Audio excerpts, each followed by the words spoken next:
Welcome to the Lightforge. This is ADWCTA. This is Merps, and for the first time in Lightforge history, we have a repeat guest. Welcome back, Shadybunny. Hey guys, what's up? Nothing. Glad to have you on again. It's always a good time, no matter if you're on the podcast or if we're doing a co-op run. Yeah, I'm ready for this. My body is ready. My mind is ready. We're gonna have a good time today. Well, I'm glad your body is ready before your mind is ready when it comes to doing this podcast. Well, it's very strenuous. It takes a toll on you, definitely. All right. So the last time we had Shady on, we talked about smorcing, which is one of Shady's many specialties, and going face and what kind of decks and what kind of classes are good for it. And we talked some. This was I want to say like the end of October or maybe mid-October. And that was 2015. The grand tournament was in full. Well, it was fully busy. Yeah, it was definitely Grand Tournament meta. And Shady was talking to us about Druid and Shaman as two of the classes that he played in a very aggressive way to great success. And today, we are actually going to just start things off with Shady's bread and butter. I think for as long as we've known Shady, and we've known him for like about a year now, probably. It's always been Hunter as his bread and butter. I'll let him take over and talk about the Hunter in LoE. Sure, I loved Hunter. It was kind of a sad story because we were all experienced it, right? LoE had hit, and suddenly it was I want you go. It was just like it wasn't happening anymore. I had this very. This was the moment when I realized it was like at this deck with double Savannah, High Main, Clave Zuka, Freezing Trap, like it had it all. And it was just like 8 wins. And I'm like, really? Like this was 12-0 2 months ago, right? Like right. This 2 months, like not even close. And now it's just barely. Yeah, TGT has slowed down the meta to the point where Hunter smorking actually got better, even though Hunter didn't really get like the best cards in TGT either. Yep. Indeed. We've been. You guys want to talk about the new style already, or just some general Hunter information? I'm down for everything. Yeah. Okay. Let's. I'll set it up before we go on to the new style, which we did a co-op with you like 2 weeks ago, where we were kind of introduced to the new style, and I think Merps has been playing around with the new style, and we're calling it the new style. It's really like an older style that's kind of come back the way the classic metas come back. And it makes sense, right? Like we'll get into it when we get deeper into what this is. But when LoE came out, Hunter was bad. We were also pretty good with Hunter before LoE, and it fell off a cliff for both me and Merps as well. And at least for me, I had kind of just given up on it sometime in January, and I just haven't touched it since. Not in a serious way, anyway. But now we're at the point where I think you've tweaked the way that we used to play Hunter, and you have achieved a lot of success, especially in the last like month or two. So why don't you talk about how Hunter used to be drafted, how you used to draft Hunter, and how you draft it now, and how it used to be played, and how you play it now that caused this difference in essentially the same meta. Yep, pretty much. So the Hunter that was really successful in I'm gonna say Goblins versus Gnomes. I think that was really the point where I learned the game as well, and how I learned how to play Hunter. Things like Deadly Shot were premium. You drafted really heavily on curve, right? You just have strong curve minions. You get a couple 1-drops, but it wasn't even that necessary to get 1-drops, just strong 2-drops, 3-drops, 4-drops. And then you transition into a couple good 5s and maybe 1 or 2 6s, and then just strong single target removal. You kept the board clean and then used your removal to kill their bigger minions. And then you were, going face with your board, and you had board control for a lot longer. Yeah. And essentially what happened in probably just LoE, there's too much stuff that now prevents you from doing that. You lose board a lot earlier against classes. Things like Keeper of Uldaman. I feel like Paladin just reached critical mass, where there's just too much stuff. Too much. You will not have the board for that long. There's Keeper of Uldaman, Muster for Battle, Aldor Peacekeeper, True Silver, Consecration, this Seal of Champions. Like, there's so many things that you just cannot keep the board long enough to do that style and then still get there in the end. Because old Hunter they still, they didn't win 100% on the board all the time, right? Sometimes it's like, okay, 2 turns with the hero power or kill command and hero power, but you didn't need to use that much burn. And I feel like now you don't keep the board long enough. So drafting a style like that will usually fall not that much short, but 6 damage, 5 damage, and that's more than enough to cause a defeat. Yeah, I mean the difference between 5 and 6 damage is a loss and a win in many games. Right. When you're the hunter. Exactly. Yeah, And it feels, yeah. Sorry, Merps, go ahead. no. And this is a point I always kind of like to bring up, and that's sort of kind of the core of playing this style, right? Like you either get there or you don't, and it comes down to like very small decisions on turn 2, turn 3, or sometimes even later on in the game where you have to carefully calculate, like, all right, I may have to take a risk, but I need to get that extra 3 face damage, or otherwise, like, you go to the end of the game and, like, you just don't get there, right? They're on 2 HP and then they win the game. And you're just like, oh, if I only had that much, if I only made that small decision at the beginning of the game. And it really takes like a lot of calculations and quite a lot of skill. And this is something that I really think I learned a lot from watching you, many months ago. I was like, oh yeah, like these calculations, these sort of small decisions here or there, and then at the like you just increase your win rate exponentially as hunter by doing things like that. Yeah, so normally where, and this is something that I've noticed as well with both you and Merps, that you're calculating lethal like 3-4 turns away. Yes. On like turn 3, and your opponent at like 26 health. Yeah. It's something I mean, it's something no one does when they're not hunter. But even people as hunter, they're not looking that far ahead, because you don't look more than like 2 turns ahead playing any class. But for hunter, you guys are calculating, like doing math on things, playing the odds on what cards you're going to draw, far before, far more than 2 turns out. Yeah, it's all about knowing what your deck can handle and what its win condition is. But I'll quickly go back to what I started to say, because I named the style that wasn't working, but I guess people now are interested. So, all right, so you said what we did wasn't working anymore. What are you doing now that's working, right? Yeah. So I'll quickly get into that. So I've been playing 2 kind of different styles depending on what I've been getting, because obviously you can make the best like style on paper, and if you get that every single time, that's good. But obviously we are playing an RNG based game, and there's RNG in the draft as well, so you don't always get, say, 2 Reckless Rocketeers and 3 Unleashed Hounds, obviously. Right. So the style that is probably the most or new or fresh is one that is heavily focused on reach and AoE effects. So you grab the board typically early, like you would used to, but you focus less on your 4 drops and 5 drops. So it's kind of like you curve out solidly on turn 3 most of the time, and then turn 4 is, say, a freezing trap and a 2 drop, or one of your 4 drops that you've drafted, but you don't focus on it too big. You just get that early phase damage, right? That Leper Gnome that goes phase, the Bloodfen echoes phase. So that's quite important.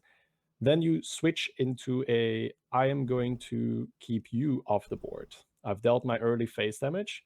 And usually what happens then is why people lose when they go face in arena is that your opponents get beneficial traits, and then they build up a lead on the board, things that survived on 1 health, 2 health, and then they kill you with that, because that starts to add up really fast. So you can't outsmork people when they have a board and you don't.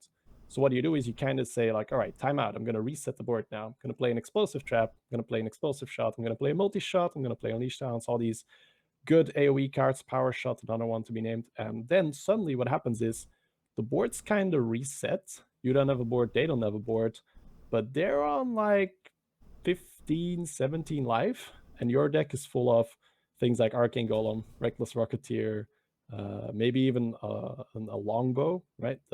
Right. That's a real big one, because if you add longbow over 2 turns when you can hero power, that's 14 damage. That's pretty crazy. So it's all about alleviating pressure on the board with AoE effects, and then finding the reach to kill the opponent. So things that go down a little bit in value are single target removal spells, because that's not what we're focusing on. And Hunter's single target removal spells really require you to be in control of the board. Deadly Shot and Freezing Trap are really bad if you don't have control of the board. Yeah. Right? Your opponent will catch it with a 1/1, the Freezing Trap, or the Deadly Shot will not go where you want it to go. So that's one style, right? Heavily focused on 1, 2, 3, and then reach, AoE, and maybe a little bit of card draw. Things like an Oracle, right? The 2/2 Murloc that draws you 2 cards, both parties, is not even that bad there because you don't care how many cards they have. They'll always have card advantage on you. Right. That's not how they win. They win by stopping you. So you just want more stuff. So things like Jeeves, things like Oracle, they're actually pretty decent. So in terms of drafting, it changes a lot of the valuations of the cards, and we've done a couple of drafts for Hunter, and I've watched some of your games, and when we're just in chats watching some other streamers doing Hunter, and a big thing that I've noticed, and if you watch us play or you hear us talk, this is very different than how I normally draft with Hunter, is the valuation of really high costing reach cards like Reckless Rocketeer, like Cobra Shot, right? Like Cobra Shot is 3 damage, Reckless Rocketeer is 5, and those are you would pick them around what, like a Yeti, right below a Yeti? Yeah, I'll pick Reckless Rocketeer over nearly anything. Over nearly everything. Wow. Like that's how powerful that card is. Like first pick, not first pick, but second pick, right? A Yeti versus Rocketeer. I'll pick a Rocketeer. No questions asked. Because that's the card. Like, you don't have board at the moment you drop the Yeti most of the time anyway, right? Like most decks that drop a Yeti on turn 6, they still have board. Like if I drop a Yeti on turn 6, it's just gonna die to something, right? Yep. It's not gonna connect face. Whereas that Reckless, that's 5 face. That's really important. So the value difference is coming from the fact that you are not going to have the board past like turn 3 or turn 4. Usually around turn 4, turn 5. Right. So that by the time you drop any of your normal cards, they're useless. They basically are the same as healing because they're just tanking some damage and removing whatever your opponent, however efficiently your opponent can remove the board. But they're really just to stall the game. Whereas on the other hand, you put out a charge minion, you still stall the game a little bit, right? They have to do something to kill your charge minion afterwards, but you get that face damage.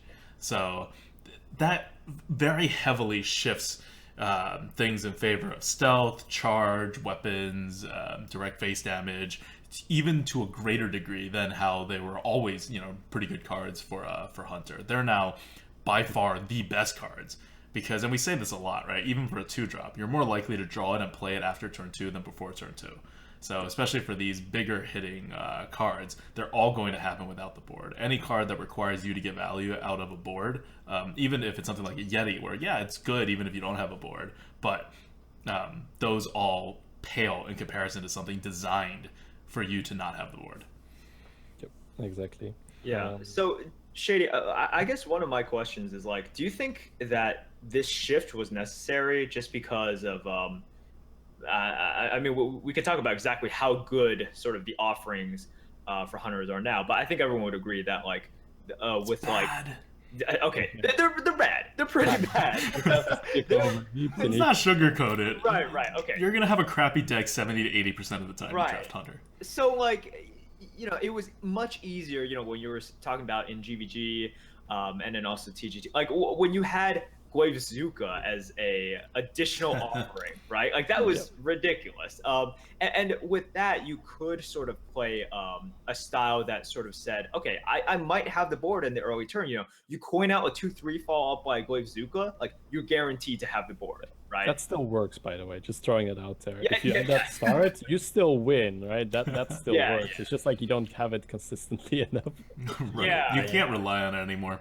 No, you can't rely on it anymore. But so like because you can't sort of expect the Glaivezookas there, and because of that, and you're like, okay, well, I'm gonna get Leper Gnomes, I'm gonna get Raptors, I'm gonna get like Reckless Rocketeers. Let's make this work somehow, like because I'm probably not winning off of like Dart Trap and Desert Camel, right? So those aren't the cards that are going to lead me to victory like a Glaivezooka can. So like I'm just going to build around the cards that I'm going to have the greatest chance of getting, right? Like these bad vanilla cards, like I'm just not going to pick the bad hunter cards and then I'm just going to win like this, right?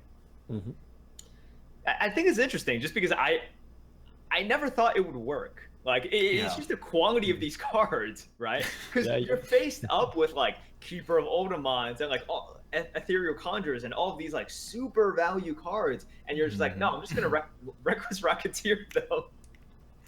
It's funny. You would think that it doesn't work, but like the base, like I think that the deck that we drafted was a perfect example, right? Yeah. The card quality was absolutely terrible. I think we all agreed on that when we saw the draft pass. We got 6 wins with that, and we got hard countered twice. One guy MC teched us, one guy cost the healing touch. So that deck was well on its way to infinite. So and then if you do get premium cards, if you do get Longbow, if you do get Reckless, if you do get like double Glaivezuka and Curve, like I've been going double digits with those decks very consistently. So that's really By the way, for our listeners who don't know what Healing Touch is, it is a card that is 3 mana. It's a Druid class card, and it heals you for 8 health. That was drafted by one of our opponents. You can go hundreds of runs and never see that card. Yeah, that was. Yeah. You're more likely to see that off of like a spell slinger now than an actual druid. That's probably accurate. But that's the power of this kind of style, is it raises your floor by a lot. And that becomes very necessary in the hunter. If you play a mid-range hunter and your quality is lower than you would like, now you're struggling to get 5 wins, because that's where you are. You're trying to play this mid-range game with other classes without the ability to go deeper because your hero power is face, and without this guarantee to like be on the board or to deal extra damage, because that's not how you drafted. So bringing up the floor will raise your win rate as much, probably more so, than having more chances to go 12. And it's not like this kind of drafting limits your chance to go 12. It just changes what cards you would consider incredibly good, so that you would go 12 wins. So you will still get those spikes of insanely synergistic, like I have 5 fireballs, or like in this case probably more like kill commands, and Reckless Rocketeers and Cobra shots and all those other things that deal face damage. So yeah, something I would like to address, because people might say, okay, this is all good and well, but what if I don't get those cards offered? What if I don't get all that reach? Something that I've then experimented with, because it feels really bad. Like if you draft the AoE preemptively, like you say, like, "Ooh, these are good, right?" And you're stuck with like 4 or 5 AoEs and no reach. That's the worst. You don't do anything because you're stalling for nothing. It's not coming, right? You're stalling for 2 damage per turn. Yeah, right. It's not enough. It's not enough. So something that I would advise people if they want to try this is to really prioritize reach whenever you're faced with a decision: AoE, reach, or curve. Reach, always reach. Like reach is premium. Pick the Argent Horse Rider over the Harvest Golem. Pick the Reckless over the Yeti. Pick the weapon over anything, Glaive or Ego Hornbow. But sometimes the reach just doesn't come. So what I've then been experimenting it with, which is working fairly well, is just overload really hard on 1s and 2s. Yeah. I had a deck 2 days ago that went 11, and I can do the count again, but I think it was 18 cards, 2 mana or less. Let me see, 1, 2, 3, 4, 5, 6, 7, 8, 9, 10, 11, 12, 13, 14, 15, 16, 17, 18. That 18. Is wow. Yeah. How many 1-drops were there? Like 1 mana minions? 1, 2, 3, 4, 5. 2 of them were web spinners. Okay. Nice. And then an additional card was an arcane shot, but that one I don't count, of course. And then the 2-drops, I'll quickly go over them. It's fine. So we have who's I'll just name the curve ones, right? So 1, 2, 3, 4, 5, 6 curve minions, but then an additional Glaivezuka, an egg, a lance carrier, a scarab, a quick shot. So extra things to just fix your curve and make sure that you get the board a little bit longer, because when you draft that style, you actually need to still be hitting them in the face with your board on turn 5 or something. So you just go all in, and sure, you're gonna run out of cards, but that's fine, right? Because just have the board, and then just draft as much reach as you can, have a little bit, and then you're probably okay finishing it off. So that's a subtle change, right? If you notice the reach isn't coming, just overload on 1s and 2s. You're usually going to be able to one or the other. So board clears aside, extra minions on the board is reach, because one of their minions removes one of your minions. They only get 1 attack unless they have Wind Fury. So that's why, like, in case people are wondering, why does overloading as small minions work? Does it just guarantee me an early curve? No, because on turn 4, you want to be dropping 2 minions, because that turns one of the minions into reach while your opponent clears your other minion.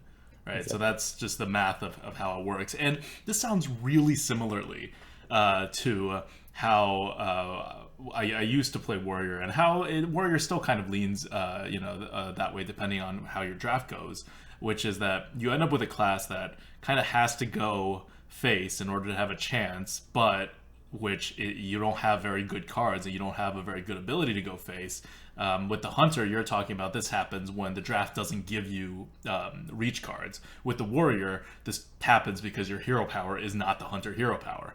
So if you're playing that style, you want your 1-drops, you want to overload on 2 mana cards. Every turn you want to be doing 2-3 things to put the pressure on your opponent, and they'll eventually get the board. They'll eventually kill all your cards, but hopefully by then you've already won, or you're going to lose. Yeah, you need to have done enough damage by that point. So Shady, I got a specific question for you. And so in both of these styles, we talked about it a little bit when we were on stream before, but I want to flesh this out a little bit more. Where does zombie chow rate in both of these styles? Yeah. For me, it's really difficult because I'm not 100% out of it yet. But for now, the solution for me is I just try to avoid it. Whereas every other class, I think, will pick a zombie chow over nearly anything. Everything, right? Because dropping a chow on 1 is practically cheating. Yes. That's what it's like, right? You're dropping a River Croc for 1 mana and it has charge and it's pretty good. Right? It's just really, but as a Hunter, that is a dead card starting turn 3, something like that. Because all the phase damage you've done is already dead, right? Like turn 3 is maybe a little bit too rough, but like anything after turn 3, you just cannot play that card anymore because it heals him for 5. Right. If we're talking the style that relies heavily on reach and AoE, I'd say don't draft it in that. Just don't even go there. The style that requires you to overload on 1s and 2s, you can fit in a chow because that card is just so good at grabbing the board and keeping it, and you'll just have to suck it up later and be like, all right, I can't play this. -1 card, right? It's sitting in your hand and you just can't leave the hand. But in the preferred style where you finish them out with reach and AoE, I try to stay away from it because you just can't play it. Can't play it unless it's in your opening hand. Right. So for you, like in the first style, if it's like Iron for Grizzly versus Chow, you pick the Grizzly. Depending, but Iron for Grizzly is probably too low quality. Then I'll be okay with drafting the Chow. Yeah, like I'm trying to tease out where exactly. Yeah, because keep in mind, Iron for Grizzly is like worse than you would think for this style, because it's a taunt that is totally unnecessary in this style. Yeah. Well, things like Belcher go up a little bit because sometimes you just need 1 turn, right? Where you just like, he's on 4, I know I can get there, and then Belcher like a really annoying multi-hit taunt. Yeah, something like that is pretty good. But yeah, like a Bloodfen Raptor, I'll happily pick a Bloodfen Raptor over a Zombie Chow, no questions asked. Whereas in other classes that would be considered. Like, no, of course you can. Right? But so that's where it's at. I'll happily pick a Vanilla 2-drop over a Zombie Chow. Yeah, because I remember in sort of back in the days when Hunter was actually a mid-tier class known, and you got like lots of Goizukas and everything. You could always pick the Zombie Chow and just be like, well, my deck is good enough, right? It's good enough to get there. Like I have a higher chance of grabbing the board. I have a higher chance of just quality cards. And you can pick 1 Zombie Chow. You can even pick 2 Zombie Chows. Back then, I definitely believed I'm like 2 Zombie Chows in a Hunter deck. I'm like, that's fine. I'm gonna grab the Goizukas. I'm gonna grab the Unleashes and Hunter's Marks, and like everything's gonna be okay. Like 5 heal. Like you have 35 HP. That's fine. I'm still gonna kill you anyways, so it doesn't matter. But now, I definitely see it. I'm just like, man, unless you put it down turn 1, I'm just like, I just don't have enough power out of all of my cards anymore to get you to like hit you for 5 extra damage, and that might lose me the game. Because before you're relying on your board dealing the damage, so your board deals repeated damage every turn. Like you control the board, you just keep getting damage, and it doesn't matter. It's an inevitable death for your opponent as long as you keep holding the board. In this, where you don't have the board, you have finite amount of cards, and not all that many of them. And so you're looking to draw your reach, and then every damage like really does matter. So that Yeah, the chow that 5 needs to health go appealing. face 3 times essentially for it to be Yeah. worth, right? So we're Yeah, talking exactly. Now, of course, if you drop a turn 1 and it trades into a 3/2, job well done, right? Oh, No yeah. problem there. Oh gosh, yeah, that's the ideal situation right there. You But just yeah, in the same way that you don't play 2 drops on turn 2, you really don't play 1 drops on turn 1. That happens less than like a third of the time, even in a fast deck like a hunter deck. right. Yep. You just like it's great if you get it, and then there's those games where your top 10 games like, all right, there's so many things that can help me, and you draw a chow, and you're like, oh well, okay, that is a completely dead card. Even a minion would have been fine there just to stall him off a little bit because Yeah. like they Right. can't allow the 2-drop to hit them in the face, so they have to clear it and you survive a little bit longer. But yeah. So let's talk about some other ones. The one I'm really curious about is like Leper Gnome versus Brave Archer. Slam dunk Leper Gnome. Slam dunk Leper Gnome. Yeah, because okay. Leper Gnome is Leper Gnome essentially goes past taunt in the later stage, and it guarantees deals 2 damage. So it's more consistent than the Brave Archer. Whereas Brave Archer, if your hand is empty, yes, you get the 2 extra damage in, but the hand isn't always empty in this style because you do have things like Reckless Rocketeer, Cobra Shot. So in like you draft low, but you have some, I would say, clunky cards normally, like the Cobra Shots. It's really good, but it's a 7 mana turn Cobra Shot hero power. That's usually what you're going to be doing. So your hand empties out a little bit slower than you would assume with a deck like this, because you're going to weave in hero powers. You might look at a typical deck list and you'd be like, wow, this guy's out of cards at turn 5, right? So Brave Archer should be amazing. But because of those high cost cards but highly efficient, like damage per card ratio, Right. the Brave Archer just doesn't cut it, and the Leper Gnome usually gets in 4 damage, if not minimum of 2 if you drop it into a taunt. Yeah, I think that it, like, you have the dream where you are able to get the Brave Archer off, and then you're pretty happy about it, and then maybe the next turn if they don't remove it. But like, the Leper Gnome is a guaranteed 2 damage to the face, right? And if they use a silence on it, I'm just like, whatever. The Brave Archer, yeah, like using it, during all my games, I'm like, man, the only times in which I'm able to pull off the Brave Archer combo is like when I have the game won. Like, it's at the very end, and I basically have the game won, and I'm like BMing with the Brave Archer. But the Leper Gnome, it's like, it's always good, and you're gonna get that damage in, and they have to kill it as well, and it's so annoying. And it's like how you have these cards that you think are already pretty good, but they're undervalued, right? Like Nightblade in this aggressive style is pretty good. And Nightblade, the body is worse for the mana that you spend. And Leper Gnome, you see the body is pretty standard. 2/1 for a 1 mana body is pretty standard, and 2 damage for 1 mana. That's insane, and it's just going where you want it to go anyway. Yeah. So the ratio of stats to mana and the ratio of damage to mana is so good for Leper Gnome. It's ridiculous. So Leper Gnome or Yeti, pick one. This is so dependent now on. Well, let's pick one. It depends on the offering odds. I'd have to draft it more to say it with absolute certainty, but for now, I definitely experiment and pick the Leper Gnome. Okay, so they're approximately the same right now. I'd have to, because if you have the second style, picking up a Yeti is usually going to be good enough, whereas the Leper Gnome, but the Leper Gnome does really well in both styles. So just for more chance to be good, I'd pick Leper Gnome. I gotcha. It's crazy how you're like, well, if we want more consistency and to hedge, we should pick the Leper Gnome. Like, if we want to go for it, take the Yeti. That's inconsistent. Yeah, like you have to assume like it's just a time walk at the end, right? You're just getting an extra turn because you play the Leper Gnome instead of a Voodoo Doctor.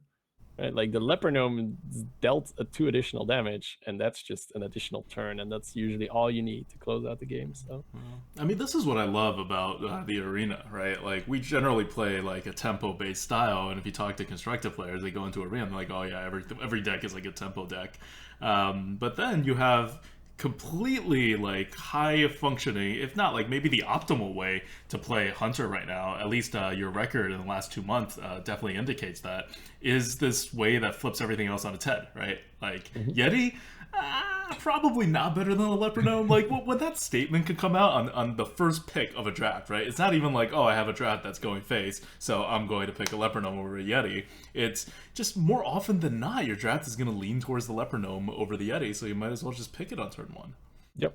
I feel like you're going to get sufficient 4-drops one way or the other. I feel like there's enough 4-drops around.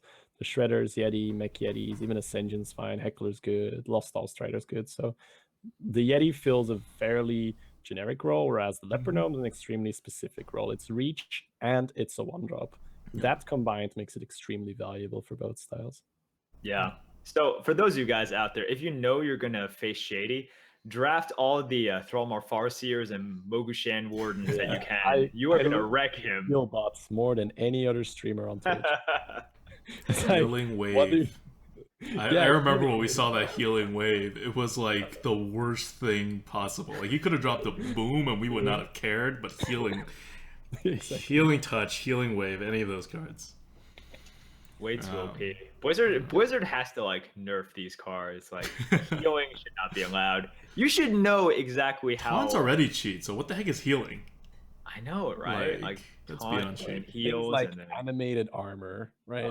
Those get me, right? Right. When you like lost the board and you're just like, okay, it's okay. I can just like hero power and then like, you know, charge his face. And then he puts down animated armor and you have to put at least 4 damage into animated armor before you do anything. You're just like, oh, this is so bad. And it's usually not perfect. So you're dealing 5, maybe 6 in a worst case scenario. So that's all wasted damage. I know. Your clutch Reckless Rocketeer has to go into that thing. Yep.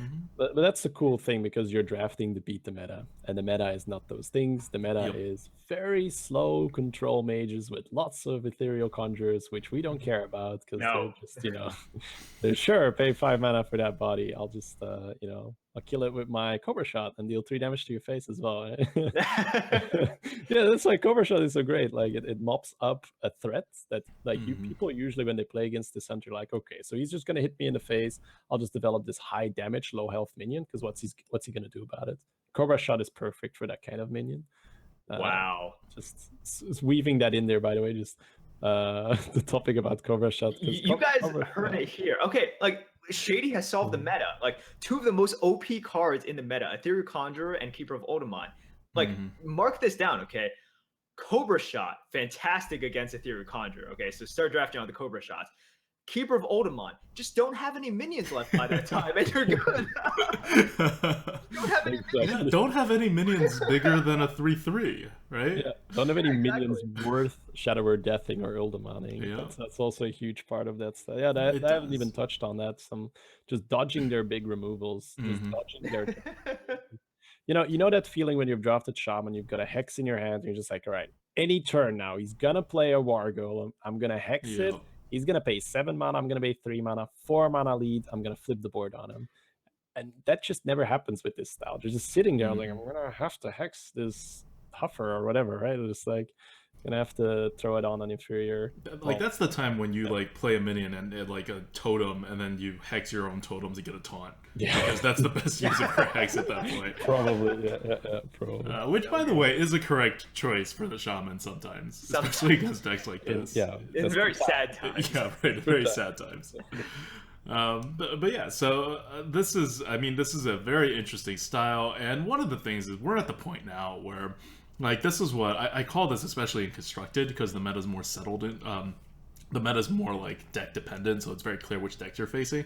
I call it the lame duck meta because we know that in a month, you know, very soon at least, cards are going to start being announced. The whole meta is going to change. It's going to be a big expansion. It's not going to be like a adventure rollout kind of style. So everything changes immediately at some point in the very near future.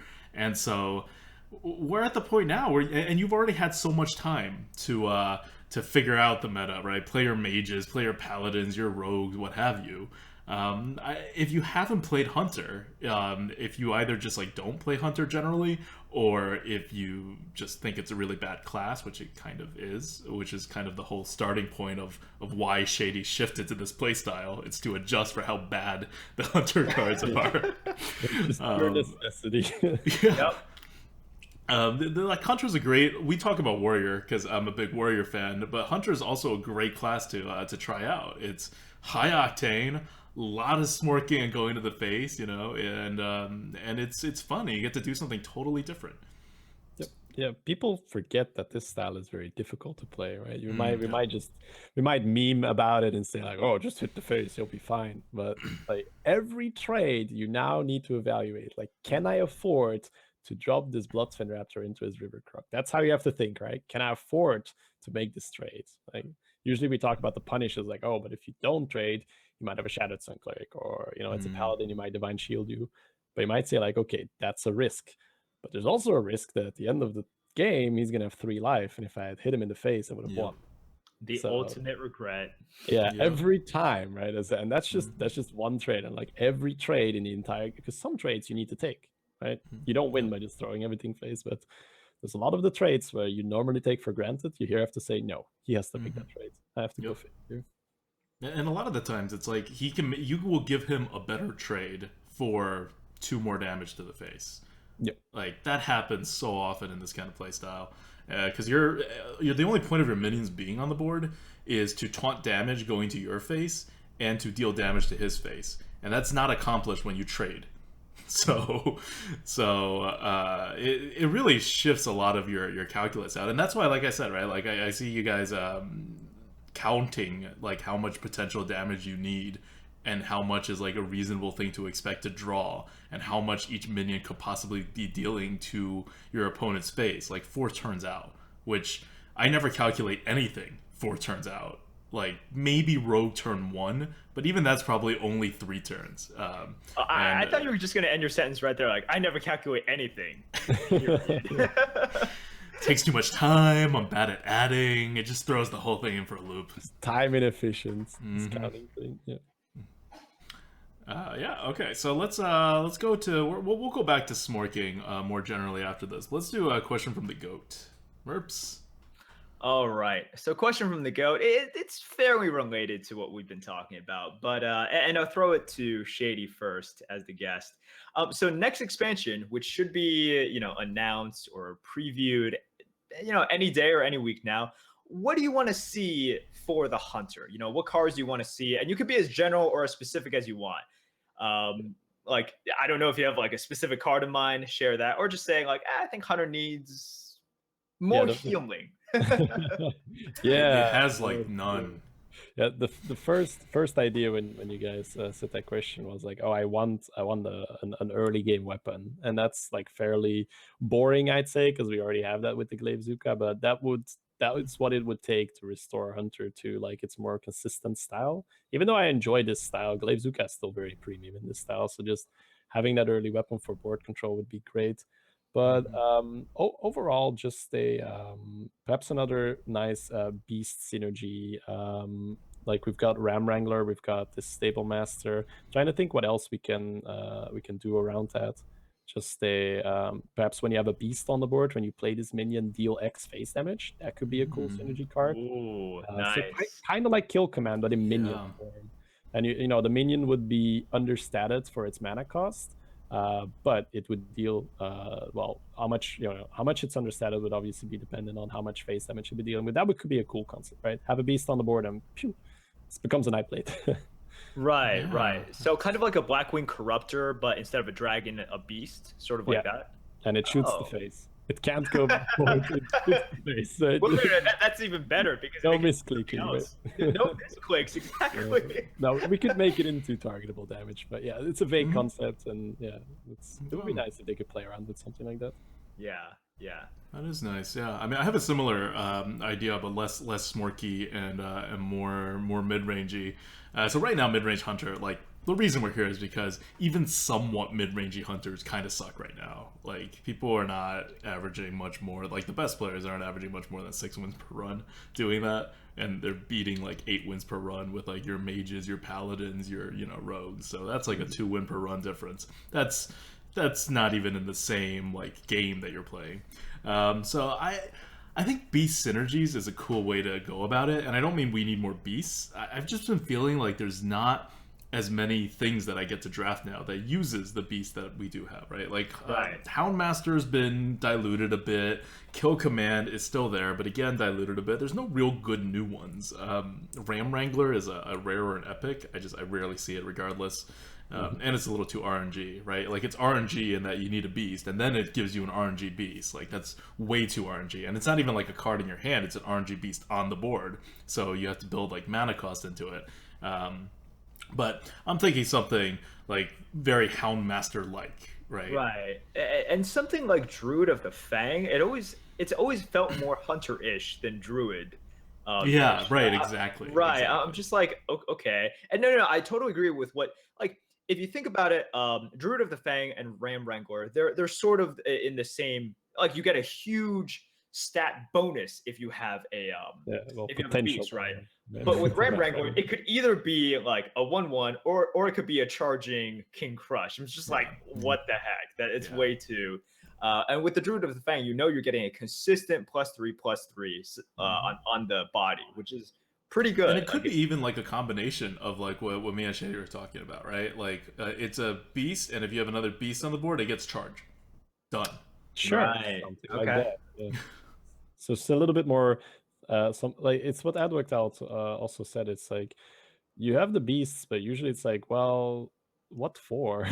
Right. Yeah. Like when it's more like Druid when I'm drafting Druid now. It's like there's more beast synergy there or beast synergy that you want than there is in Hunter most of the time. Yep. That is a good point. Yeah. All right. All right. So yeah, question from the goat brought to you by the Grinning Goat. And if you would like to support us and feed the goat, go to patreon.com/grinninggoat. That's our weekly pitch for our lack of sponsorships.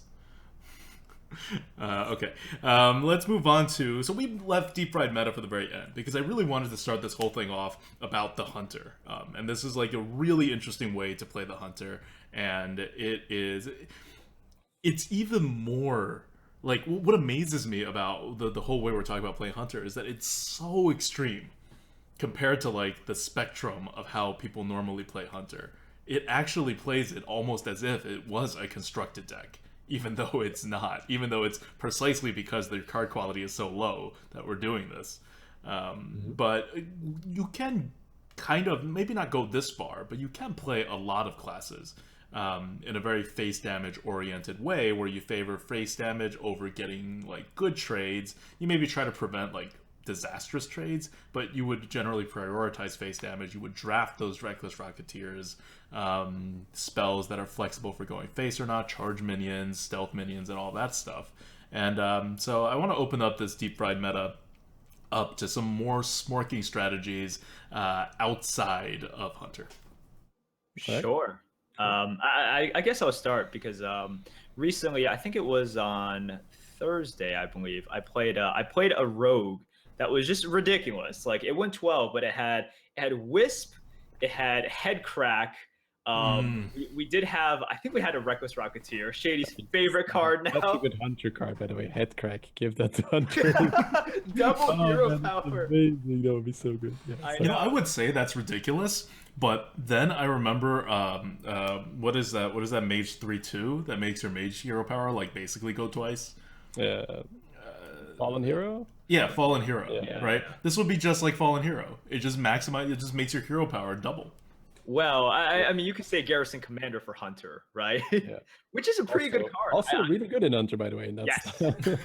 Yes, definitely. Because you hang mana up. But yeah, I remember I had that deck, and I'm just like, okay, you know what? We're going to play very aggressively. Oh, it also had a Hobgoblin for, reasons. I never activated it, but I had a Hobgoblin. I was about to say, for no reason, you mean? For no reason. No, but like, we also had 2 Cold Bloods, right? So you look at it and you're like, okay, we're going to be aggressive here. And same general principles that we've been talking about, with that rogue as well. I was like, okay, how much can I sort of commit into trading, and how, like, when am I just going to say I'm going for it? And with sort of these smorking styles, like if you're smorking, some of it comes from you saying like this deck is not going to win like by playing unquote fairly, right? By just, you know, dropping minions and trading and doing this, it's recognizing the weaknesses of your deck versus evaluating the strengths, and also just like calculation. You know, like when I was playing this rogue deck, I'm like, when do I start head cracking? When do I start devoting 3 mana every single turn to just getting 2 extra damage on their face, which is crazy, right? Like that's such a bad exchange if you're looking at value and you know, trading on the board.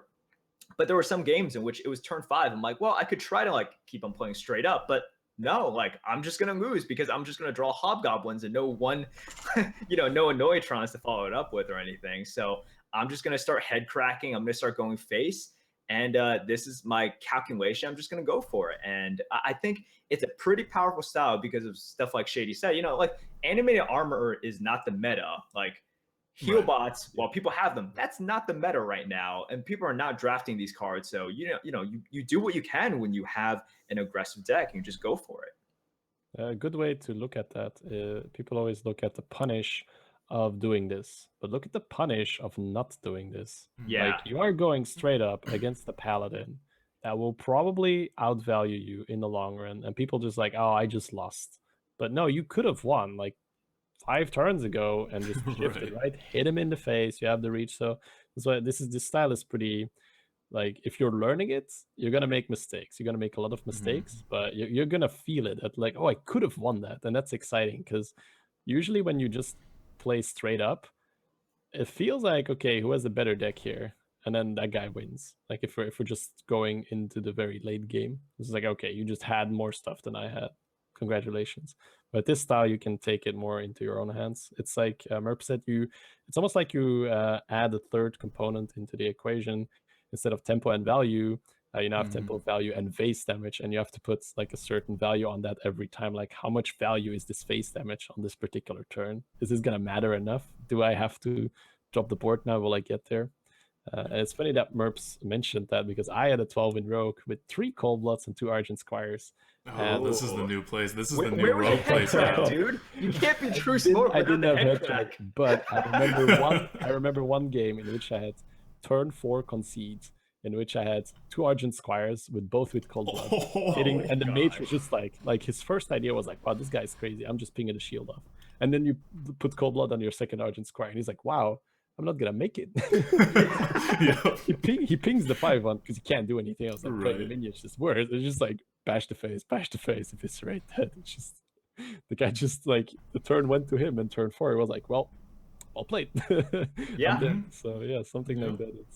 It's when you play something like that, you know, you're gonna get the inevitable is like, oh man, like what if he has arcane missiles? What if he has like arcane explosion, right? And you're just like, okay, that's you cool. bite like, the bullet, you just take the loss. Right. Yeah. And like that's not the meta right now, right? It's like if you're really aggressive and you say, man, if he drops a 3-2 on turn 2, I just lose. You know, like, okay, that's not the best thing. Oh man, it's like, oh, those pesky raptors. 3-2 on turn 2. Oh my gosh.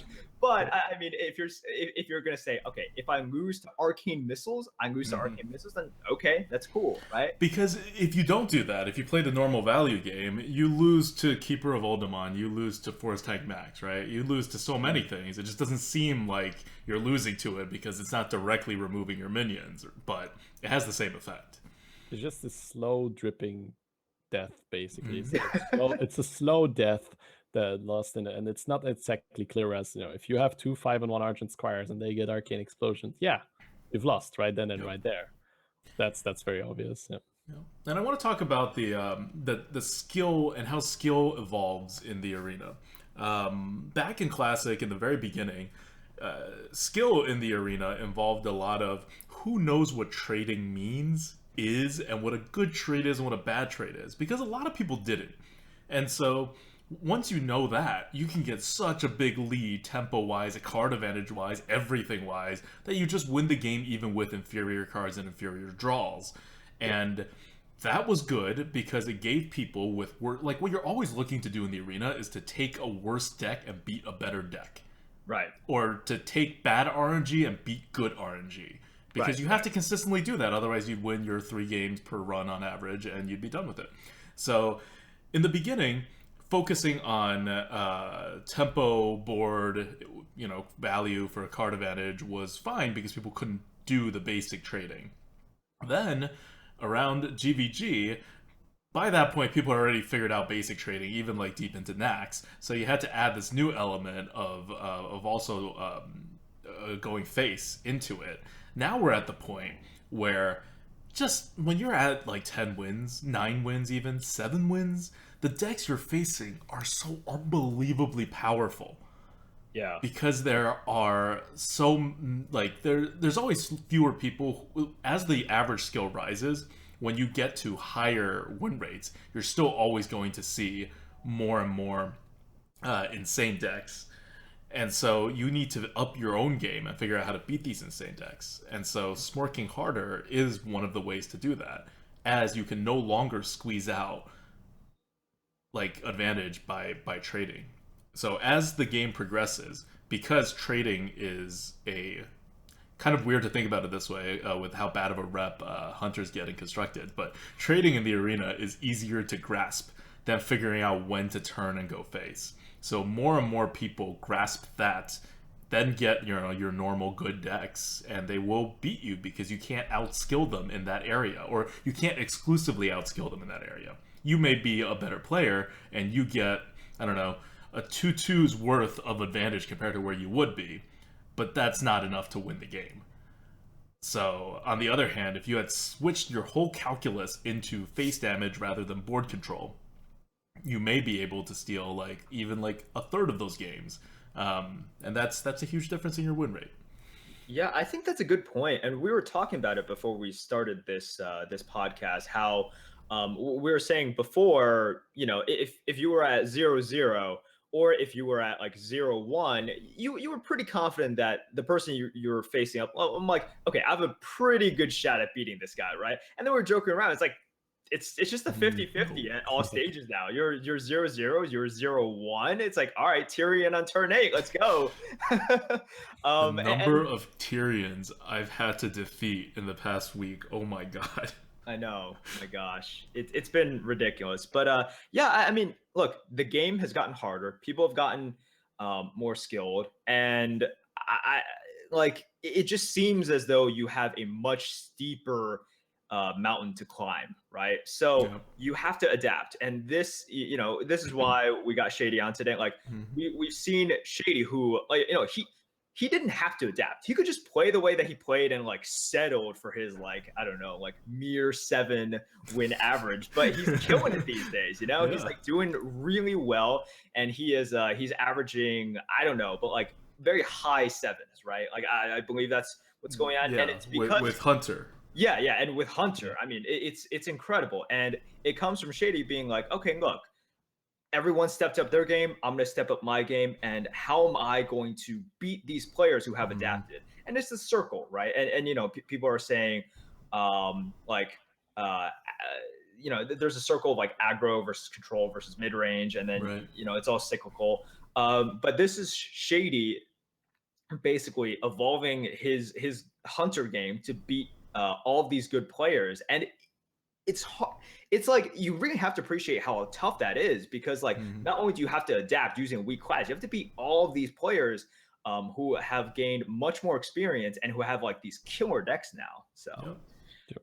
And, And and what what it you is do is oh, yeah. okay, I may be like stepping on what you were going to say anyway, but well the key to adapting is you found a weakness in the way that they drafted. You turn the way that people normally Yeah. draft, which in a constructed setting would be the way they normally make their decks, the type of decks they run in arena. It's just how they draft, and you flip it on its head. You say, okay, these cards that you think are good are very bad against me.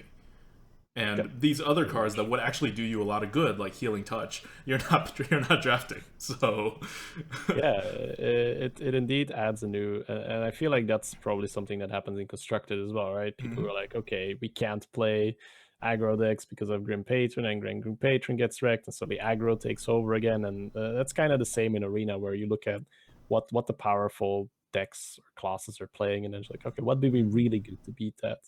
But also something is by playing like this. your overall skill level increases, because there are certain Yes. games in, say, where you're a mage, where you just have to say, okay, if I cone his board here and go face, I just win next turn. I have 2 cards on him, but I don't need to play this game with him. I can just cone and go face here. And putting that in your repertoire helps you out so much as a player, because you don't need to be a hunter, or you don't need to have a deck like this to be put in a situation where, if you're familiar with that playstyle, you will make a much better decision. Like the amount of times that I've won against people where all they should have done was go face 2 turns ago and I would have died, right? But they're paladins and Oh, they've yeah. never done anything else, and they just keep trading. It's just like, well, now I won. And you could have just hit me in the face 2 turns ago, and I would have never had the time to top deck, say, my Unleash the Hounds, or say you're a mage, like I top deck Flame Strike. You should have just gone face, right? You gave me 3 turns to draw it instead of 1 turn. Stuff like that. Just that's what I really appreciate about the arena, where it all blends, right? It all crosses over, where what you learn in one style comes back in a different form in another deck. Like there's hunter games that I've won that I say like, okay, well, he just made me the control player. I know it's crazy. Like I know this deck is not designed for this, but at like an odd ball of spiders, and it's like, okay, well, I'm gonna just grind you out here. You threw away too many cards. I know how to do this as well. I'll just outcard you. They spell slinger. You know, you realize they had nothing from the spell slinger. You have wall spiders. Well, you just got a lot more cards than they do now. Exactly, and then you know how to do that as well. Yeah, yeah.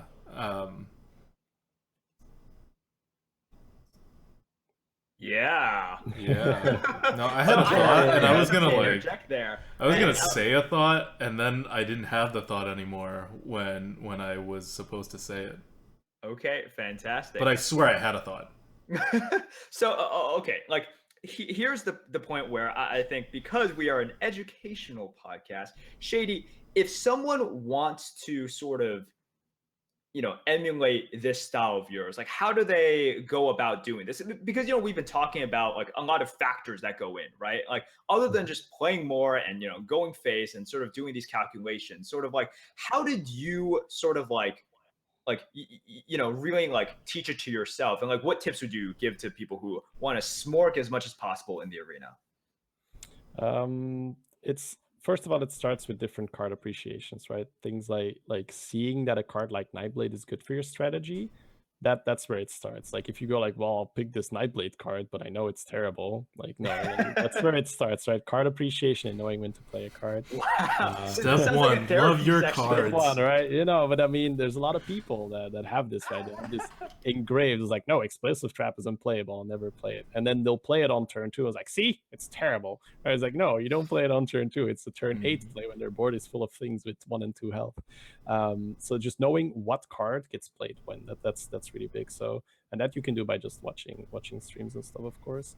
And then the second one is knowing that you want to maximize your damage output. So are there going to be some turns where you can tempo out, and you could have played that 2-drop, but just press the hero power here. Press the hero power to deal that damage, because a good example is I can play a 5-drop here, but he's probably going to be able to deal with it. So I'm going to play my 3-drop and my hero power. So he still uses the thing to deal with my 3-drop. Probably the same thing would have used my 5-drop, like a Frostbolt, whatever. And then you've dealt 2 extra damage. If you hadn't pressed your hero power there, you've lost 2 damage. And that's not coming back. You will not get that opportunity again. Same thing with using Cobra Shot on turn 5 or on turn 7. Sometimes you just, you know, if you can shoot a conjure on 5, shoot a conjure on 5, right? That's way too good. Like you have a board, shoot a conjure, because you allow your minion to go face. So that's also something you need to factor in. Like, what happens if I change my player? Don't just have a standard routine. If you can use removal to keep a minion alive, use removal. Like that would normally go face. So if you can quick shot a minion for your minion to go face, do that. Don't just be like, well, I'm going to keep this quick shot. I'm going to go face with my minion and then hero power. But no, then he just trades his minion in. So you just make him do something else by using the quick shot on the minion. So try to just evaluate every turn and say like, okay, how am I getting the most amount of phase damage in the long run? Not just how do I tempo out, how do I value, or how do I get the most phase damage this particular turn. Yeah, I think it was interesting what you said at first, and I'm just gonna make a joke when you say about card appreciation. I'm imagining like someone drafting Nightblade and like talking to the Nightblade and being Nightblade, you are a strong and independent card. Don't let anyone bring you down. I'm drafting you. We're on a team. Like I good do feeling. value your 3 face damage at 1.5 mana, even Exactly. if no I one else. value you. You have value. No, but in all seriousness, like I think this whole idea of trying to stay like don't cling on to your old sort of like your old ways, right? And I think it's very important that the very beginning of this podcast, you said that you sort of learned to play Hunter, and you also kind of learned the game and sort of made your rise during the GVG era where aggro was very prevalent, and a lot of streamers kind of were because we played earlier on in like beta, that was where trading and value was everything, right? Like tempo, like even tempo was like and face damage, like what? Like you're going face? That's ridiculous. Like trade everything on the board. Tempo was only mattered in terms of getting more card advantage. Right. And then I think like that's why, when the meta shifted, it's just human nature to kind of hold on to your old beliefs, right? And it's so when you hold on to your old beliefs, like a lot of it is good, but in an ever-changing game like in Hearthstone, you really need to adapt. And like we kind of still see the differences. Like and Shady, he might swing a little bit more aggressive just because he was sort of, quote, brought up in the GVG era. ADWCTA and I, we've changed a lot, but for a while, we were still a little bit set in the old ways. But, it really just goes to show you are in a way very defined by, it's kind of the first sort of practices and standards and rules that you learn, and you want to break out of that, because if you are stuck in those ways, you're not going to adapt, and you're going to hold yourself back from winning more.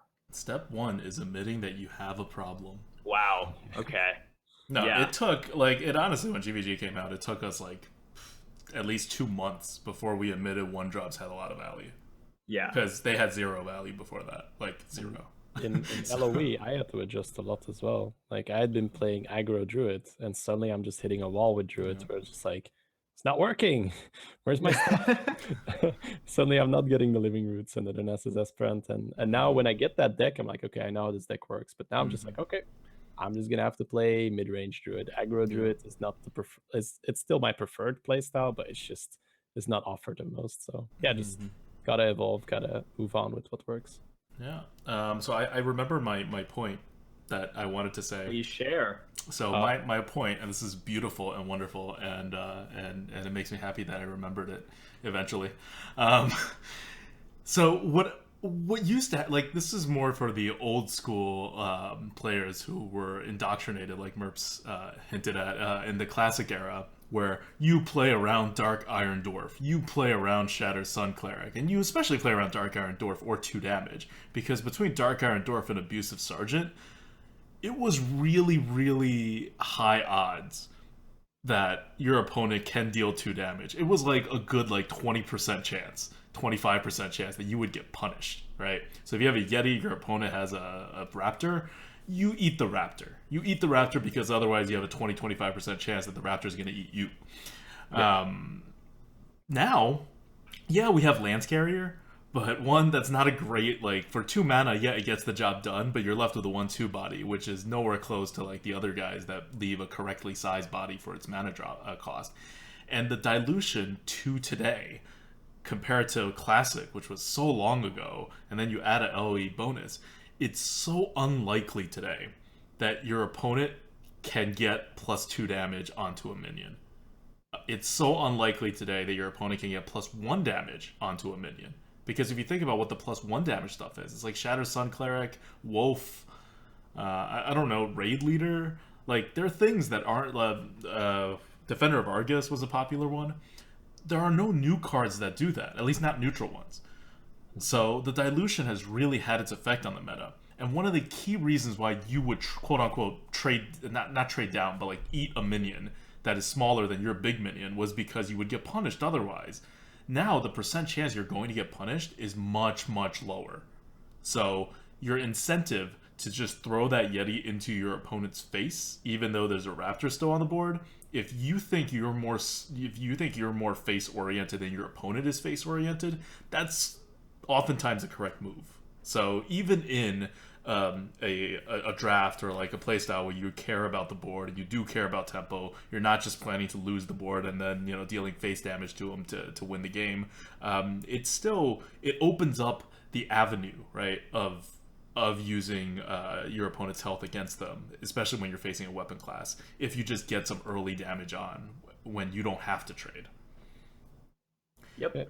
It's also knowing whether your deck needs that or not. Right. Like, that's where it all starts. When if you know that you beat whatever your opponent has shown you so far with just out controlling him, don't take the risk, because that's a potential way to lose.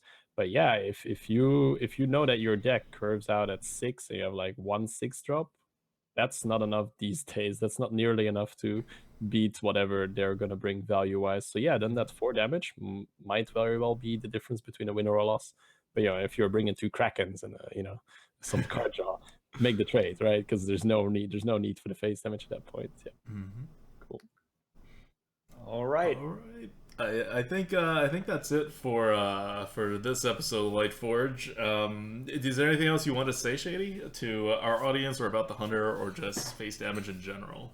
Well, guys, it's a lot of fun. I think that's a big way. If you've kind of been playing Hearthstone the same way for a long time, and you've not bored necessarily, but you want to try something new, I have the most fun playing Hunter over any other class. And I've been playing this game for a while. I've been playing a lot of Hunter, and it's still this much fun. So just do it. It's fun. And yeah, thank you guys for having me. This was it's always good to be here. So Shady, at this point, if people are like, well, this Shady, he sounds like a pretty swell guy. I like his glasses as well. And if you want to see more of you, where can they find you? Well, just on Twitch would be the best way, twitch.tv/Shadybunny. Pretty straightforward. Also have a YouTube channel. There is Shadybunny Live. Going to be uploading some more Twitch highlights and 12 win runs, but mainly it's the stream.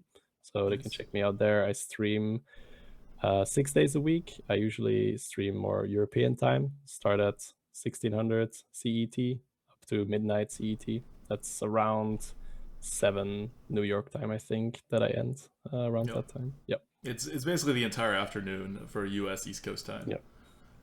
All right. So yeah, like Shady said, play Hunter.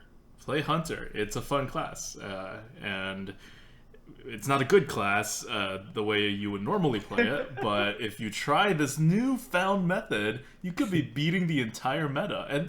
And the look on your opponent's face, or how I imagine the look on our opponent's faces are when you win on turn 4, right? Like sometimes. That's priceless. That's worth 2 wins at least. Oh yeah, definitely. All right. Until next week, this is ADWCTA. This is Merps. All right. See you guys. Catch you later, guys. See ya.